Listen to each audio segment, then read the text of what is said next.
The AP poll dropped today for the preseason, and we are going to react to it. Ohio State checks in at number one for the first time since 2015. Grant, the Buckeyes will start the season at the top of both polls, the AP and the coaches' polls.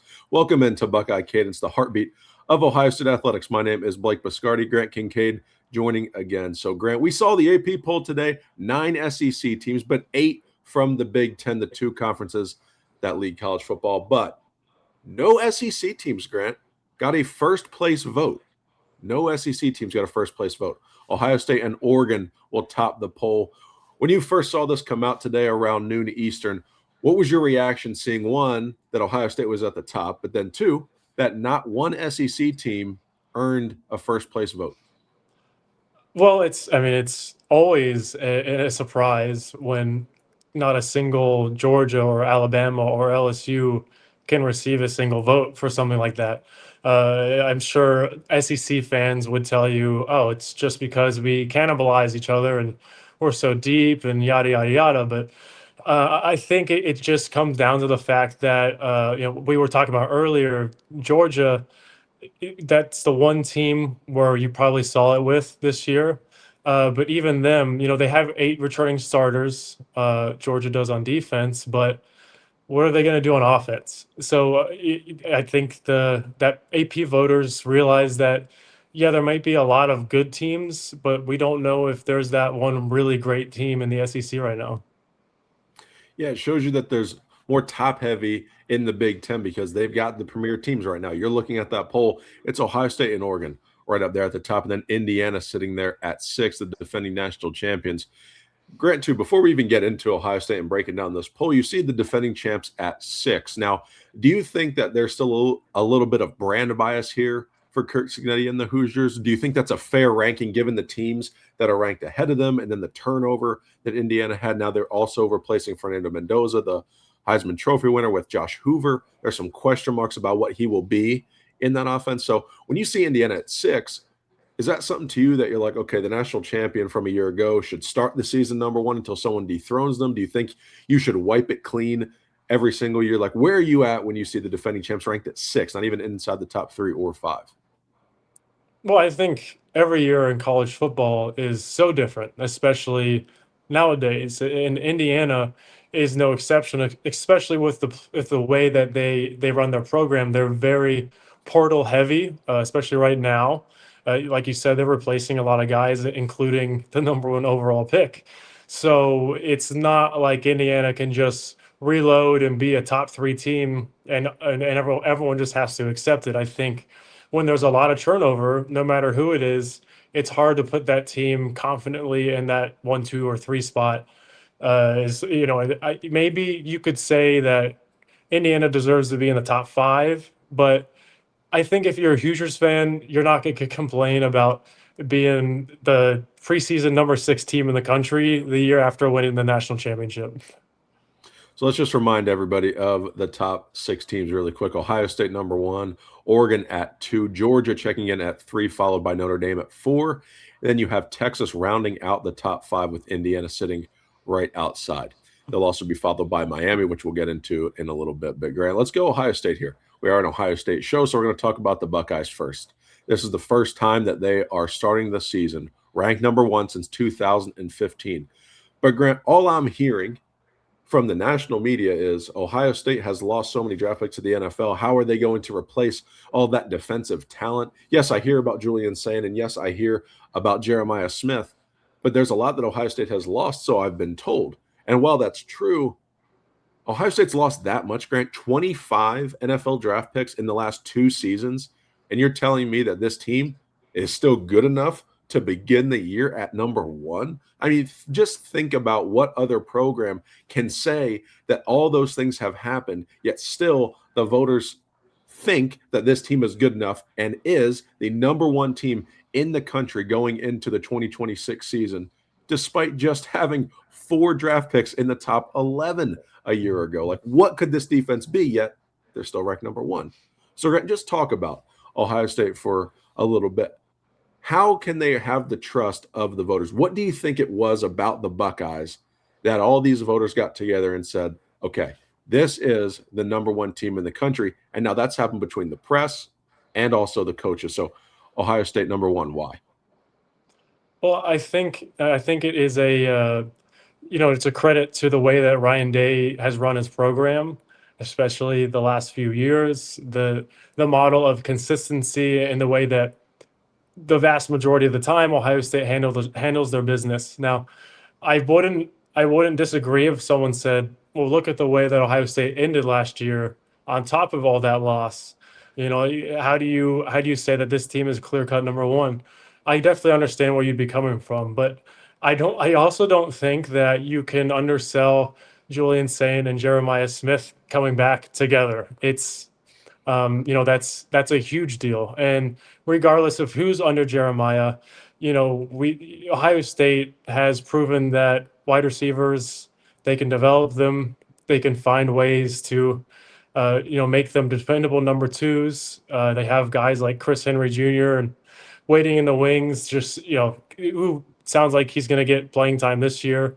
So I think you look at that, you look at returning offensive linemen, you look at who they got in the portal. Very, very good defensive portal class for Ohio State. I think that is probably the biggest reason why. And then voters look at Matt Patricia. That's the defensive coordinator that we're questioning. I don't, I think that the coaching staff between Art and Day and Patricia, along with the acquired talent, I think that's at the end of the day what voters saw and put Ohio State number one. Grant, let's unpack everything that you just said there. And I want to start at the end of what you said, talking about Ryan Day, Arthur Smith, and Matt Patricia. Now, you see those three, and you can look at it and say, okay, that might be the top head coach coordinator combination in the country. Now, there are some programs that have some really good ones, but Ohio State is near or at the top of the list there. And Grant, going right alongside that, I think what you have to see is that Ohio State has now earned the trust of the voters. They've earned the trust of other coaches, and just in general as fans, that's the standard. Now, the standard at Ohio State has never changed. This is always what it's been. But Ryan Day still had to prove that he could uphold that standard. He now won a national championship. We saw what they were able to do last year. Yes, a disappointing end to the season, but you still see the caliber of team that Ohio State put together, again, despite all the draft picks that they lost. But the difference, Grant, I think, between last year's team and this year's team, and why there's the trust and the belief in the Buckeyes here without even seeing a single snap played yet, is, yes, all the returning production that they have on the offensive side of the ball. Ryan Day being in his 8th season, Matt Patricia returning on defense, total continuity across the board on the defensive staff. And then all the talent that they brought in, which you touched on from the transfer portal. Dominic Kelly, Earl Little, Terry Moore, these guys like John Walker, Christian Allegro, who are going to be impact players on this defense, paired with the returning talent, paired with the recruits that they brought in because they recruit at a high level. And then you take all that and you say, wait a second, this team also added a former NFL head coach and offensive coordinator in Arthur Smith to Julian Sain and Jeremiah Smith, who are returning now for their second year as a starter and their third year as a starter. And then you put all that together in a bowl and you say, wow, this is what Ohio State is going to be. And then you even look into last year with Brian Hartline. Yes, elite recruiter, elite wide receiver developer, number one in the country in both of those areas. But as a play caller, he's got to grow as a first-time play caller. So if Arthur Smith was the offensive coordinator for the Buckeyes last year, does that change what happens to Ohio State? Do they win a national title? But now on that offense, we actually get to see what would have happened now because that offense ages a year. Bo Jackson is not a freshman anymore at running back. Isaiah West, same thing. And you're adding all this veteran presence to this offense because they all age a year and they have all played together. Aside from Devin McHugh and Kyle Parker at wide receiver, Grant, this entire offense has played together. Mm-hmm. And I think it has the potential to be one of the scariest units in the country. And I think that's where some of that belief comes into play for Ohio State, too, just on the offensive side of the ball. But then defensively, when you look at the Buckeyes, talk about the impact that Christian Allegro, you had a piece go out on the linebackers earlier. Just talk about the impact of having a guy like Christian Allegro, and then even John Walker into that front seven, James Smith, Quay Rusall, these guys that are going to contribute close to the line of scrimmage where Ohio State lost 3 players in that front 7 in the NFL draft as high draft picks. So talk about the impacts that those transfers are going to have on that defense that have you believing, that have me believing, and then obviously coaches and media alike around the country. Well, I think you start with Allegro, and something that James Laurinaitis has been on record talking about is, he watched the tape of the Alabama game and the game that Wisconsin played Ohio State, and he really liked what he saw from Allegro, from the highest level competition you could possibly face in college football. So, from an instinctual standpoint, and from, a physical frame, you wouldn't expect him to be as big as he is. He's a really big guy. There's a reason why they have him possibly, rushing the passer and getting in the backfield on top of being able to be a signal caller and a ball hawk. So I think he's a super versatile guy. He's experienced. You'd like to think that he's been leveled up a little bit with, Mick Mariotti and the staff throughout the offseason. So I think you're confident there. You're confident in Peyton Pierce. He's been in the program long enough. He's gotten his feet wet on the field. He has been, with Matt Patricia for a full year. So I think, you have to be pretty confident in what Peyton Pierce can do, especially as a run stopper. He's probably the best on the team at that, at that position. So from that pair, I think you're looking good, especially because we've talked about the depth of the linebacker room with TJ Alford and Riley Pettijohn, guys that are super athletic and have endless potential that will probably be coming in and out of the game on any given snap. So that unit is in pretty good shape.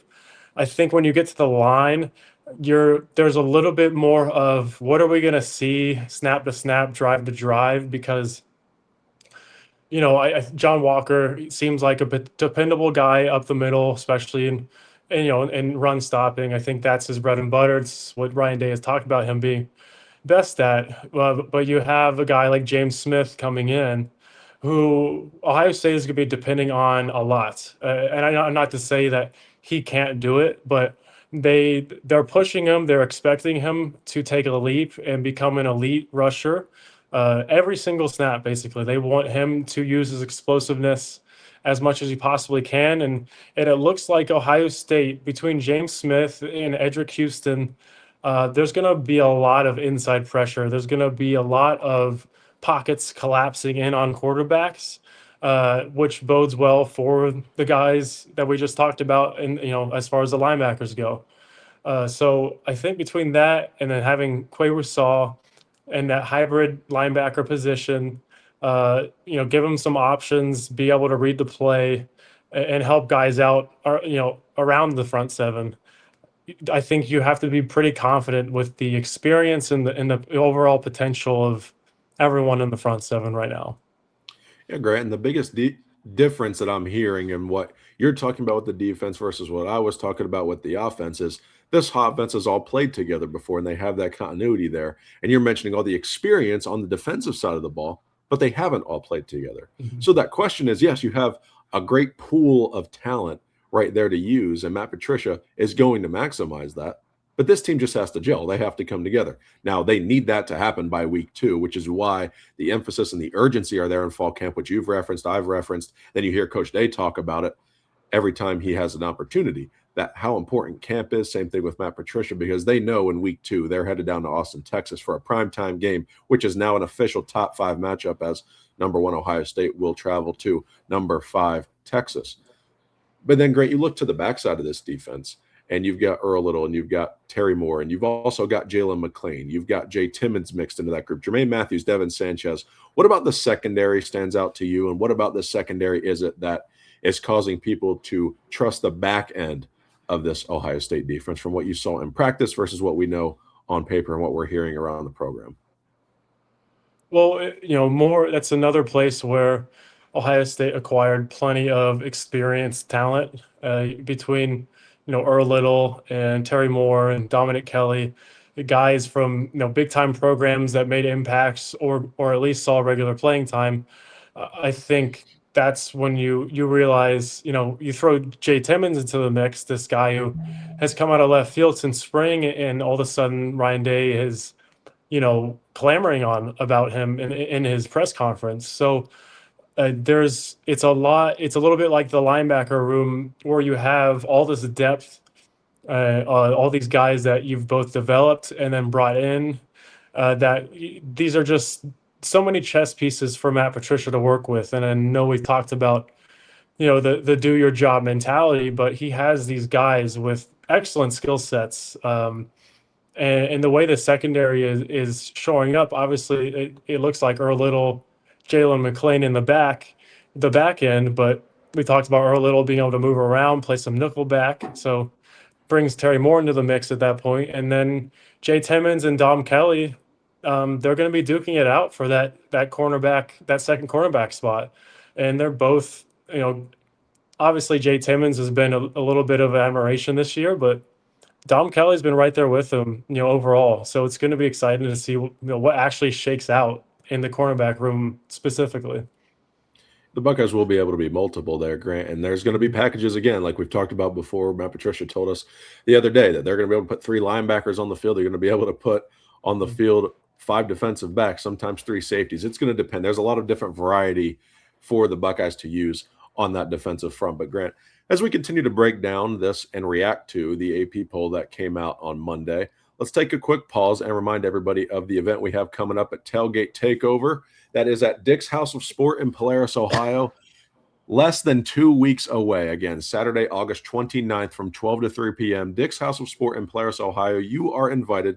Join us for Tailgate Takeover. This is going to be an event to kick off football season. It's in the air. It's here. We are just days away from kicking off. We've got week 0 games here in a few days, and then we are finally going to see Ohio State football on September 5th. But we're going to kick that off. It's going to be a big celebration. Brandon Bowen is going to join us again, a great friend of the program. All of your tailgate favorites are going to be here at this event. Dick's House of Sport has you covered from the tailgate to the seat. Get you geared up for football season. There's going to be giveaways, a ton of fun. This is a family event, and TSB Live is going to be broadcast right from the store at the event. We cannot wait to meet all of you guys in person. There's a QR code on your screen if you're watching. If you're listening on podcast, this will be linked in the show description. Go ahead and register just so we know that you're coming. But again, this event is totally free, and we cannot wait to see you guys there and break down and kick off the Ohio State football season